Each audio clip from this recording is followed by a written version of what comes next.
কথা দিলাম ইস্যুকে আমি সারা জীবন আগলে রাখবো, দেখে রাখবো। রক্তিম বাবু,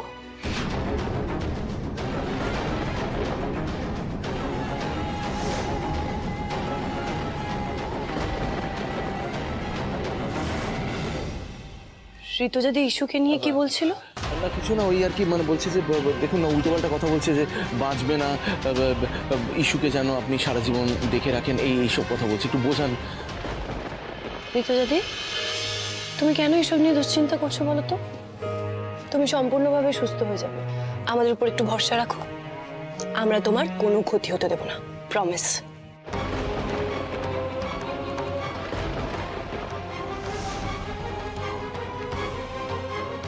আর তাছাড়া অপারেশন তো সাকসেসফুল হয়েছে, তাই ভয়ের আর কোনো কারণ নেই। আর তো মাত্র কয়েকটা দিনের অপেক্ষা, তারপরেই তুমি ইস্যুর কাছে ফিরে যেতে পারবে। কেমন?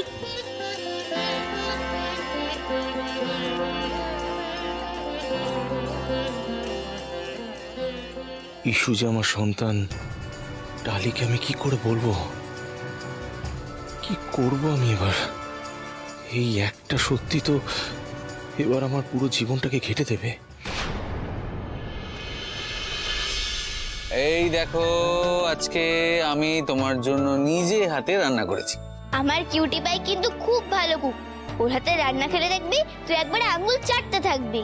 না, আমি কিছুতেই খাবো না। আমাকে মাম্মা মায়ের কাছে নিয়ে চলো, আমি এক্ষুনি মাম্মা মায়ের কাছে যাব। দেখো এরকম করে না। আচ্ছা ঠিক আছে, তুমি আগে একটু খেয়ে নাও, তারপরে আমি তোমাকে মাম্মার কাছে নিয়ে যাব, প্রমিস। না, তোমরা খালি মিথ্যে কথা বলছো, কেউ নিয়ে যাচ্ছ না। আমি বলছি মাম্মা মায়ের কাছে যাব, এক্ষুনি যাব, এক্ষুনি। প্লিজ শোনা, এইভাবে জেদ করে না। শোনো, তুমি তুমি তুমি একটু একটু একটু খেয়ে নাও, নয়তো দেখো তোমার শরীর খারাপ করবে। তুমি একটু খেয়ে নাও। হ্যাঁ না, আমি খাবো না। মাম্মাকে না দেখলে একটু খাবো না, ব্যাস। ঋষু এবার কি হবে বলো তো? ইস্যু তো কোনো কথাই শুনছে না। ঋষভ, আমাকে দে, আমি চেষ্টা করছি খাওয়ানোর। তোরা বরং যা, ঋষভের সঙ্গে গিয়ে নিচে কিছু খেয়ে নে। ঠিক আছে, তুইও চেষ্টা করে দেখ। তো কিছুই খাচ্ছে না। দেখছি আমি। যা, তোরা যা।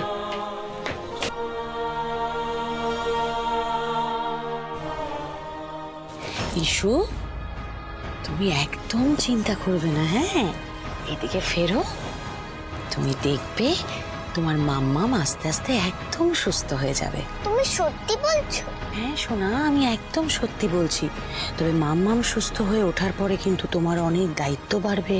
কি দায়িত্ব? তোমার ফ্রেন্ড ডালি, ডালিকে পাপাইয়ের থেকে একদম আলাদা করতে হবে তো। কিন্তু করব কি করে? কি করে করবে? তোমাকে তোমাকে ডালিকে অনেক কষ্ট দিতে হবে, যাতে ডালি কষ্ট পেয়ে রাগ করে এই বাড়ি থেকে আর তোমার পাপাইয়ের জীবন থেকে একেবারে অনেক দূরে চলে যেতে পারে। কিন্তু ফ্রেন্ড তো ভালো, আমি কেন ফ্রেন্ডকে কষ্ট দেব? ফ্রেন্ড আমাকে আর মাম্মাকে কত ভালোবাসে, আর আমি এরকম করব ফ্রেন্ডের সাথে? ঠিকই তো, তুমি কেন এরকম করবে ফ্রেন্ডের সাথে? কিন্তু ইস্যু, আমার একটা কথা শোনো, দেখো, তুমি যদি তোমার ফ্রেন্ডকে ডালিকে কষ্ট না দাও, তাহলে তোমার পাপাইকে তো তুমি তোমার কাছে পাবে না, না? সোনা দেখো, পাপাইকে কাছে পেতে গেলে তোমাকে ডালিকে এইটুকু তো কষ্ট দিতেই হবে, তাতে এত সমস্যা হবে না। আর একটা কথা, তুমি একদম ঠিক বলেছো সোনা, একদম ঠিক বলেছো। ডালি তো খুব ভালো, তাই ডালি যখন জানতে পারবে তেতো বাবু তোমার বাবা, তখন দেখবে ডালি আর একটুও কষ্ট পাচ্ছে না, বুঝেছো? ঠিক আছে, তাহলে আমি ফ্রেন্ডকে কষ্ট দেব। তুমি বলো আমায় কি কি করতে হবে? শোনো, তোমাকে সব সময় জেদ করতে হবে, খালি জেদ করতে হবে, যাতে পাপাই আর মাম্মাম দুজনে সব সময় একসাথে থাকতে পারে, কেমন?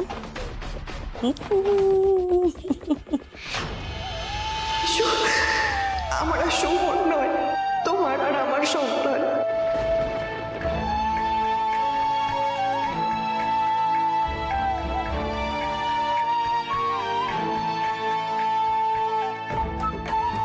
এবার কি করব আমি? ডালিকে কি উত্তর দেব? এত বড় একটা সত্যি ডালির থেকে লুকিয়ে যেতে পারি না আমি, না কিছুতেই না। কিন্তু ওনাকে কথাটা বলবো কি করে? বললে কি উনি আদৌ আমার সঙ্গে সম্পর্ক রাখবে না?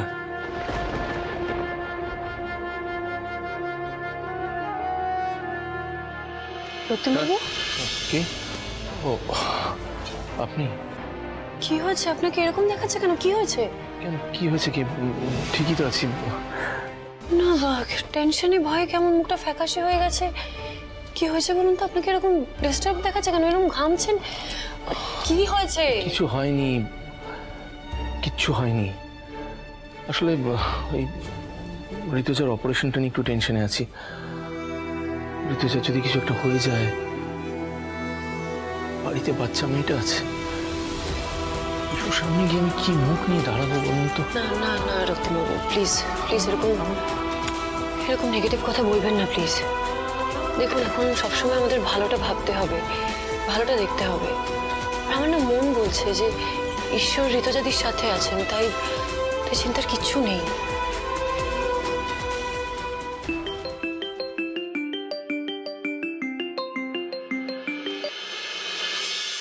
হ্যাঁ ঋষভ, বলো। ফ্রেন্ড, আমার মাম্মা কেমন আছে? ভালো আছি ইস্যু। তোমার মাম্মামের অপারেশন হয়ে গেছে, এবার দেখবে তোমার মাম্মাম খুব তাড়াতাড়ি সুস্থ হয়ে যাবে। ফ্রেন্ড, মাম্মাকে একটু ফোনটা দেবে, একটু কথা বলি। ইস্যু, তোমার মাম্মাম তো এখন ঘুমোচ্ছে, আমি বরং ঘুম থেকে উঠলে তোমার সাথে কথা বলিয়ে দেবো। হ্যাঁ, দেখলে তুমি খামোখা এত টেনশন করছিলে। ওই তোমার মাম্মাম একেবারে সুস্থ হয়ে এখানে ফিরে আসবে, ঠিক আছে? তুমি এক কাজ করো, তুমি ওপরে গিয়ে একটু একটু পড়াশোনা করো, হ্যাঁ? আর টেনশন করতে হবে না। চলো যাও যাও, নিয়ে যা নিয়ে যা নিয়ে যা। হ্যাঁ বৌদি, একটা মিনিট। এক মিনিট। ডালি, আমাকে সত্যি করে একটা কথা বলো, তোমাকে ঋতুজার অপারেশনটা সাকসেসফুল হয়েছে তো? দিদি ভাই, ডক্টর বলেছেন যে 24 ঘন্টা খুব ক্রিটিক্যাল, মানে এই মুহূর্তে কিছু বলা যাচ্ছে না। চাঁদনি ডোনেট করা বোন ম্যারো যদি ঋতুজাদির বডি রিজেক্ট না করে, তাহলে হয়তো সব ঠিক হয়ে যাবে। নইলে নইলে কি? নইলে আমরা সারা জীবনের মতো ঋতুজাকে হারাবো। বলছি দিদি ভাই, তাই আজকে আমি আর রক্তিমবাবু এখানেই থেকে যাব, কাল একেবারে বাড়ি আসবো। আপনারা একটু বাচ্চাগুলোকে দেখে রাখবেন। হ্যাঁ, সেই ভালো। হ্যাঁ হ্যাঁ হ্যাঁ, আচ্ছা বলছি, ওই চাঁদনি কেমন আছে বৌদি? মানে ওর শরীর খারাপ করেনি তো? না না ঋষভ, চাঁদনি একদম ঠিক আছে, কালকেই হয়তো ওকে ছুটি দিয়ে দেওয়া হবে। আর মেয়েটা বড্ড ভালো মেয়ে, কিছু না ভেবেই কি সুন্দর নিজের জীবনের ঝুঁকি নিয়ে ঋতুজাদিকে এত বড় সাহায্য করলো। আজকালকার দিনে এমন তো কেউ করে না। তাই ঋতুজাদি যদি সুস্থ হয়ে বাড়ি ফেরে, তাহলে তার পিছনে সবচেয়ে বড় অবদান থাকবে চাঁদনির। ঠিক আছে বৌদি, তুমি সাবধানে থেকো। হ্যাঁ, কোনো দরকার হলে ফোন করো। রাখছি। বৌদি, আমি ওই একটু উপরে যাচ্ছি বাচ্চাদের কাছে। হ্যাঁ হ্যাঁ, যা। না না, এত সহজে ঋতুজার কিছু হতে দেওয়া যাবে না। যেভাবেই হোক ঋতুজাকে বাঁচিয়ে রাখতেই হবে, নাহলে আমার সমস্ত সাজানো খেলা এখানেই শেষ। না না না, ঋতুজাকে কিচ্ছু হতে দেওয়া যাবে না।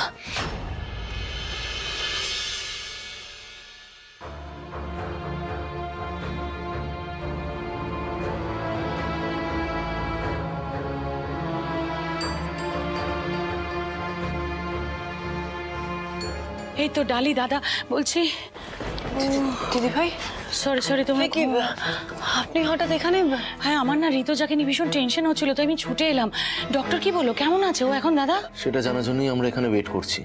না না না, ঋতুজা মারা গেলে আমার পুরো খেলাটা ভেস্তে যাবে ঠাকুর। প্লিজ প্লিজ, এভাবে তীরে এসে তরি ডুবিও না। যে করে হোক ওকে তুমি সুস্থ করো ওকে ঠাকুর।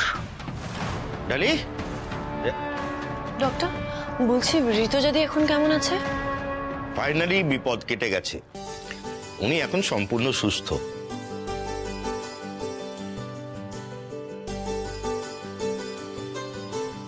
আমি জানতাম রিচু ভাইয়া, আমি জানতাম তুমি ঠিক আমার কথা রাখবে। ঋতুজাদির কিচ্ছু হতে দেবে না, কিচ্ছু না। Thank you doctor. আপনি আর ডক্টর হাজরা যা করলেন, কৃতজ্ঞতা জানানোর আমার কাছে কোনো ভাষা নেই। Thank you so much. না না, ঠিক আছে, কৃতজ্ঞতা জানানোর কিচ্ছু নেই, এইটা তো আমাদের ডিউটি। আপনারা যান, এখন ওনার সঙ্গে দেখা করুন। Please please. চলুন আপনি চলুন।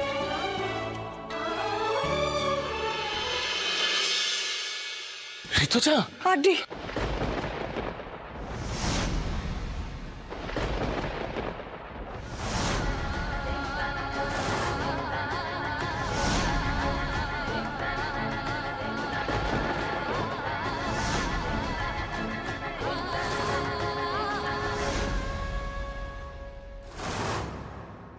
ঋতুজা, এখন তুমি কেমন আছো ঋতুজা? হ্যাঁ, কেমন আছো? দিদি এখন কোনো সেরকম অসুবিধা হচ্ছে না, আগের থেকে একটু বেটার ফিল করছি। আচ্ছা তোমরা কি সবাই এখানেই ছিলে? না না, আমি তো এই একটু আগে এলাম। তবে ঋতুজা, দাদা আর ডালি কিন্তু সারাক্ষণ হসপিটালেই পড়েছিল। ওরা দুজনেই তোমার জন্য খুব চিন্তিত ছিল, স্পেশালি আমার দাদা। আসলে ডক্টর বলেছিলেন যে প্রথম 24 ঘন্টা তোমার জন্য খুব ক্রিটিক্যাল, তাই আমরা খুব চিন্তিত ছিলাম।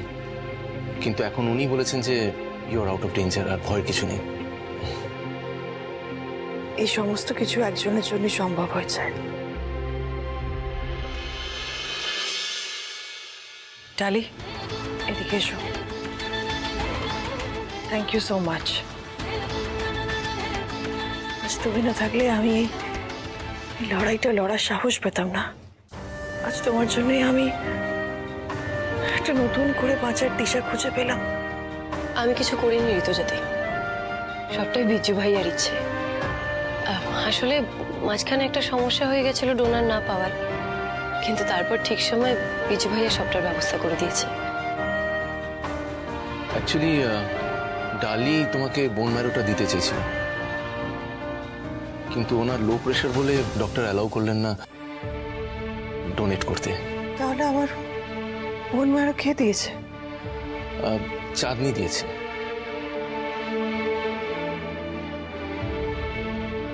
চাঁদনি মানে শোভেন্দার বোন?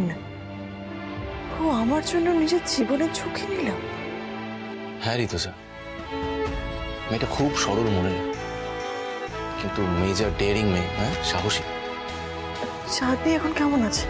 আমি একদম ফ্যাট আছি দিদি, টেশনাম নট। কি অদ্ভুত ব্যাপার তাই না? দেখুন, এতদিন না খাসির মাংসের হাড়ের ভেতরের মজ্জাটা খাবার জন্য আমি অপেক্ষা করে থাকতাম, আর আমি সেই মজ্জাটাই আপনাকে দিলাম। এখন তো আমি এবার বলতেই পারি যে আমি আপনাকে একেবারে হাড়ে মজ্জায় চিনে গেছি। ডালি, চাঁদনি কিন্তু এখন ভালো আছে, চাইলে ওকে বাড়ি নিয়ে যেতে পারো। আচ্ছা বলছি, ডক্টর ঋতুজার সুস্থ হতে আর কতদিন সময় লাগবে মোটামুটি? দেখুন, ঋতুজার আর প্রাণ সংশয় নেই ঠিকই, তবে ফলো আপে তো থাকতেই হবে। কোনো রকম অযত্ন বা দুশ্চিন্তা করা যাবে না, আর সময় মতো মেডিসিন নিতে হবে।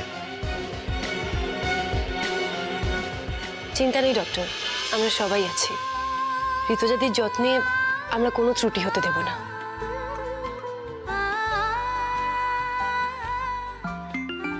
ঋষভ ফোন করছে। হ্যাঁ ঋষভ, বলো। বৌদি, বলছি ইস্যু একটু ওর মাম্মামের সাথে কথা বলবে। ফ্রেন্ড? আর মাম্মাম কোথায়? আমার মাম্মাম ঠিক আছে তো? ইস্যু? এই তো তোমার মাম্মাম আমার সামনেই আছে। একটা কাজ করো, তুমি বরং নিজেই জিজ্ঞেস করে নাও। হ্যাঁ,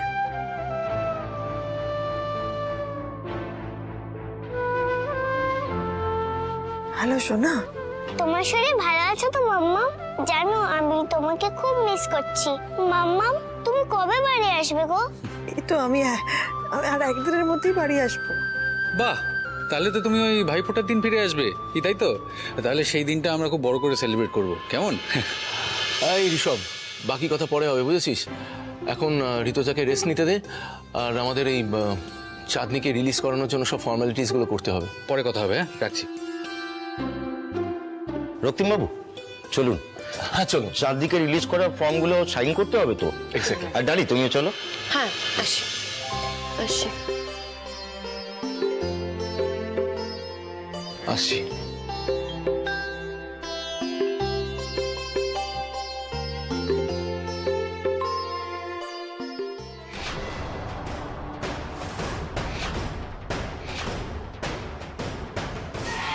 ঋতুজা,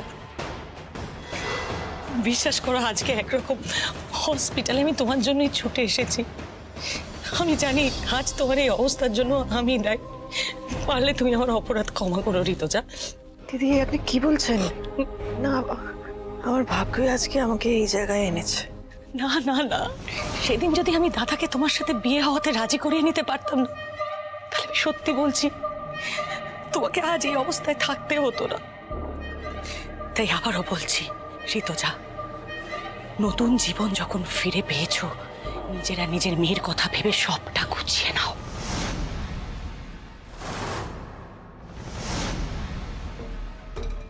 আমি জানি জানো তো, ডালি খুব ভালো মেয়ে, কিন্তু তারপরেও বাধ্য হয়ে এই মিথ্যে বিয়ের বোঝাটা ডালি দিনের পর দিন বয়ে বেড়াচ্ছে তোমার, দাদার, ডালির।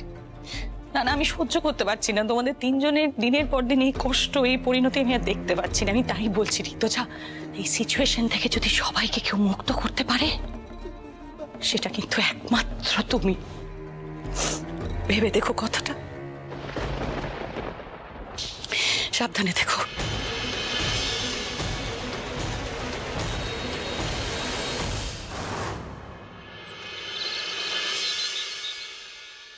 রক্তিমবাবু, বলছি এগুলো গাড়িতে তুলে দিন। এখানে ওই ডক্টরের প্রেসক্রিপশন, ডিসচার্জের পেপার আর কিছু রিপোর্টস আছে, এগুলো গাড়িতে তুলে দিন। আর হ্যাঁ, আর একটা কথা, ওই ডক্টর হাজরা ফোন নাম্বার দিয়েছেন, বলেছেন 1 মাস পর অনলাইন কনসাল্ট করে নিতে। ঠিক আছে, আমি মনে রাখবো। ডালি, আমার আজকে যে কি আনন্দ লাগছে ডালি, আমি তোমায় বলে বোঝাতে পারবো না। আমি জানতাম ঋতুজার জন্য, ওকে সুস্থ করার জন্য দাদা প্রাণপাত করবেই। না না, মানে what I mean to say is, অনেক পুরনো বন্ধু না ঋতুজা দাদার। তবে তুমি যেটা করেছো ডালি, সেটা কিন্তু ভাবাই যায় না। সবটাই তো শুধু তোমার জন্য হলো না। ঋতুজা কিন্তু সত্যি খুব লাকি যে এত বছর পরেও এরকম কঠিন সময় তোমার মতো একজন কেউ পাশে পেয়েছে। না দিদি ভাই, আমি কিছু করিনি। আমি তো আগেও বলেছি, চাঁদনি ঋতুজাদিকে বোন মেরো দিয়েছে। তাই যদি সত্যি কাউকে ধন্যবাদ দেওয়ার থাকে, তাহলে আমার মনে হয় ওকে দেওয়া উচিত। হ্যাঁ, সে তো বটেই, ও তো করেইছে, অনেক করেছে। এই তো, তাহলে এবার অপেক্ষার পালা শেষ। এবার তুমি সোজা বাড়িতে ইস্যুর কাছে ফিরে যাবে। শুধু ইস্যু নয়, বাড়িতে সবাই অপেক্ষা করছে তোমার জন্য। হ্যাঁ, আচ্ছা তুমি এসো। হ্যাঁ হ্যাঁ, চলো এসো। হ্যাঁ একদম সাবধানে। হ্যাঁ হ্যাঁ, সাবধানে। পারবে। এক সেকেন্ড, খুব সাবধানে। এক সেকেন্ড, বলছি ঋতু, যদি তুমি সামনে বসছো, ওই সিট বেল্টে অসুবিধা হবে তো? না, সামনে জার্কিংটা কম হবে বুঝলে ডালি, সামনে বসাটাই ভালো। হ্যাঁ, আমার মনে হয় ঋতুজা ঠিকই বলছে। আপনি পেছনে বসুন।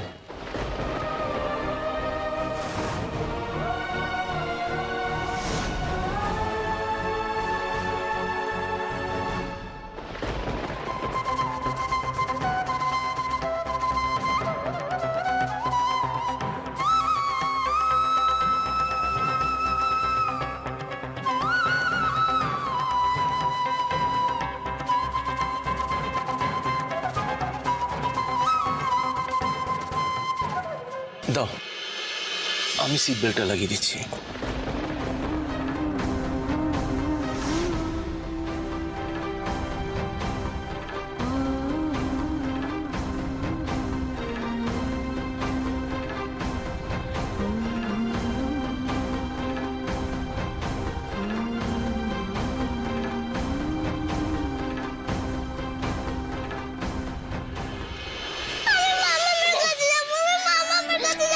আরে বাবা, এসো তুমি।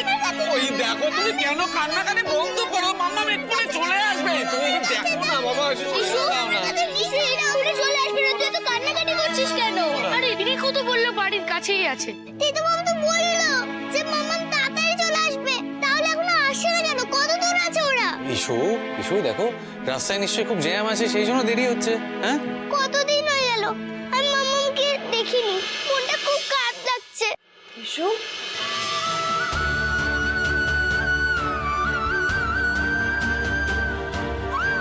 মাম্মা,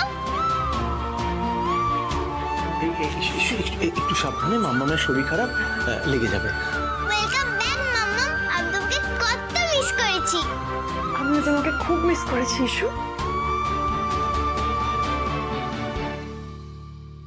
বলছি বাড়ির দরজা দাঁড়িয়ে কি সব কথা হবে? ভেতরে আসুন, ভেতরে এসে কথা বলুন। সাবধানে সাবধানে সাবধানে।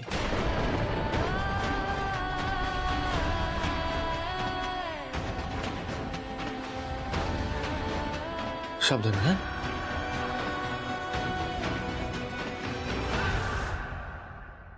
না, আর কেউ কষ্টে থাকবে না।